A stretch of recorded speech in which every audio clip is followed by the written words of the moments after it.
Hi, I'm Thor from TC Electronic, and today I'm here to show you the brand new Dark Matter Distortion from TC.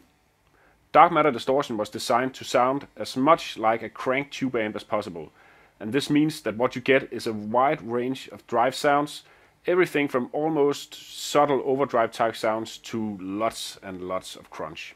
So let's check it out.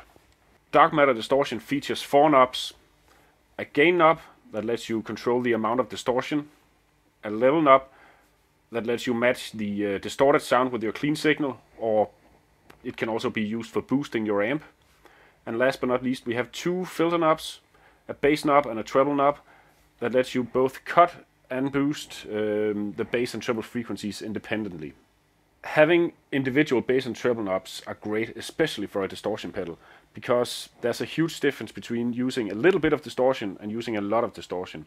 As soon as you start adding on the gain, your sounds tend to get mushy if you don't back off the bass a little bit.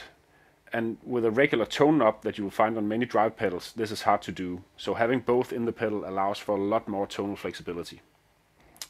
The little toggle switch down here that says voice lets you choose between 2 different voicings of the pedal.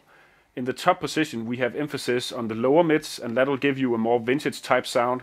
And in the bottom position we have more emphasis on the higher mids, and that will give you a more modern sound. When designing Dark Matter Distortions, there are 3 things that we really try to focus on with this pedal in order to make it sound as amp-like as possible. 1, it should be very dynamic, so not a lot of compression going on here.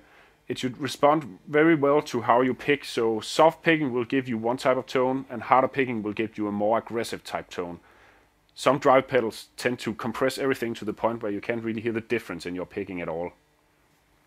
The second thing we focused on was how the pedal responds when you back off the volume of your guitar. Like a great tube amp, it should be almost clean when you back it down and then go into full distortion when you crank the volume of the guitar, giving you a wide range of different sounds just by riding your volume knob. Last but not least, we wanted to get that raw and open sound that you get when you crank a tube amp and you can really hear the power tubes distorting. On top of that, the pedal features 2 bypass and runs off a regular 9-volt battery or from a DC supply.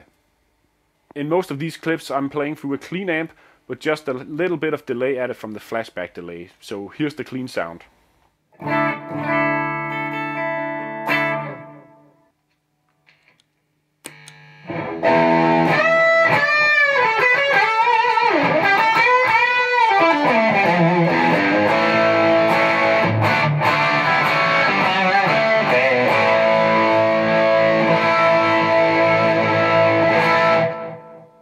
In this example I'm using quite a lot of gain, but toggling through the different pickup positions on my guitar and using the volume knob, you'll notice that I have a lot of different sounds just by using the guitar controls.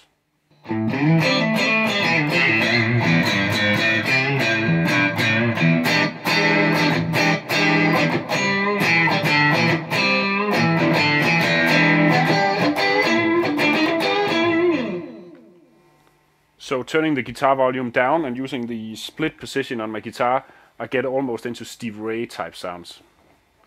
So as you can see, it goes from totally clean to great crunchy rock riffs just by using the volume knob.